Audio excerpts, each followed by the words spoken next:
Today story present short film festival যেটা চলছে, এবং এই ফেস্টিভ্যালে আমরা পেয়ে গেছি অভিনেত্রী ঋতুপর্ণা সেনগুপ্ত। ঋতুপর্ণা মেনলি আন্ডার 35 যারা রয়েছে বয়সী, তাদেরকে আমরা এবারে ট্যালেন্টকে আমরা শোকেস করছি। তোমার বিশ্লেষণ এ ব্যাপারে কি? আমি খুবই আপ্লুত এবং আনন্দিত যে এরকম একটা উদ্যোগ নেওয়া হয়েছে, এবং নতুনদের পাশে আমি সবসময় থাকার চেষ্টা করি, থেকেছি, থাকবো।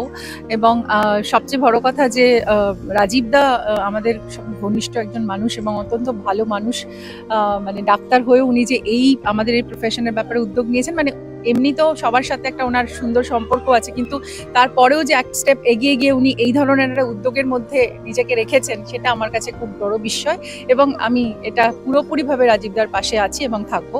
এবং প্রীতম এবং যারা এই SRFTI এই গ্রুপ যারা সবসময় ভালো ভালো কিছু কাজের সঙ্গে থাকতে চায়, এবং আন্ডার 30 এই যে ব্যাপারটা, এই যে ইয়াং জেনারেশনকে উদ্বুদ্ধ করা, আমি সবসময় আছি যে ইয়াং জেনারেশন কিভাবে আরো এগিয়ে যাবে। এবং এই শর্ট ফিল্মের মাধ্যমে সেটাই বললাম, শর্ট হোক আর লং হোক তাতে কিছু যায় আসে না, তার ট্যালেন্টটা কি সেটাই আমরা ছোট বড় সবকিছুর মধ্যেই বুঝতে পারা যায় যে যদি ট্যালেন্টেড হয়। একটা ছোট্ট প্রশ্ন, মানে তোমার কাছে, তুমি খুব কাছের বন্ধু মুকুল দেবকে হারালে, সেই মুকুল দেবকে তুমি বাংলাটা শিখিয়েছিলে। না, আমার সঙ্গে মুকুলের বেশ কিছুদিন যোগাযোগ ছিল না, কিন্তু শুনলাম যে ওর শেষের দিকে খুব ডিপ্রেস ছিল। সেটা নিয়ে আমার খুব খারাপই লাগলো, কারণ এই প্রফেশনের অনেক আনসার্টেনিটিস থাকে, আমরা অনেক সময় অনেক মেন্টাল ইস্যুস নিয়ে ফাইট করতে থাকি।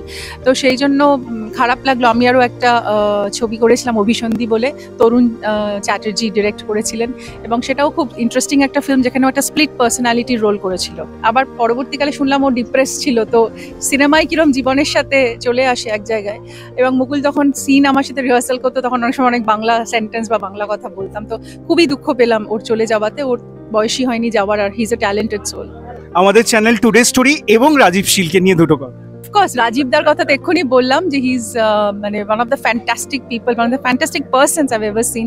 রাজীবদার সাথে বলতে গেলে না অনেক দীর্ঘ ব্যাপার। মানে রাজীবদা, আমার প্রথম সন্তান যখন জন্ম ছিল আমেরিকাতে, রাজীবদা ছিল। আমার বাড়িতে আমার মা বাবাকে দুজনকেই হারিয়েছি, তারাও রাজীবদার ভীষণ মানে প্রিয়। রাজীবদা তাদের কাছে প্রিয়। এবং রাজীবদা হচ্ছে রাজীবদার শ্বশুর বাড়ি আর আমার বাপের বাড়ি এক জায়গায়, তো অনেক কিছু সম্পর্ক আছে।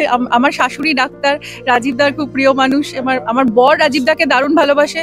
সিঙ্গাপুরে আমাদের বাড়িতে হচ্ছে রাজীবদার সেকেন্ড হোম, তো সেখানে আমরা সবসময় খুব আনন্দ করে থাকি। রাজীবদা বিভিন্ন সময় কাজের প্রচন্ড ভালোবাসে, নিজের বোনের মতো ভালোবাসতো। এটা বলতে যাচ্ছিলাম, মেধাদি, মানে শ্বশুর বাড়ি যেহেতু বললাম, মানে মেধাদি নেই আমাদের মধ্যে আজকে, কিন্তু মেধাদিরও খুব ইন্টারেস্ট ছিল সবকিছু, সবসময় উৎসাহ দিত মেধাদি। এবং তাই ভাবলাম যে বেশ, মানে আমার মাও চলে গেল, মেধাদি চলে গেল, কিন্তু তাদের ভালোবাসার স্মৃতি রয়ে যায়। এবং রাজীবদা হচ্ছে মানে আমাদের ফ্যামিলি, মানে family, he is family to me.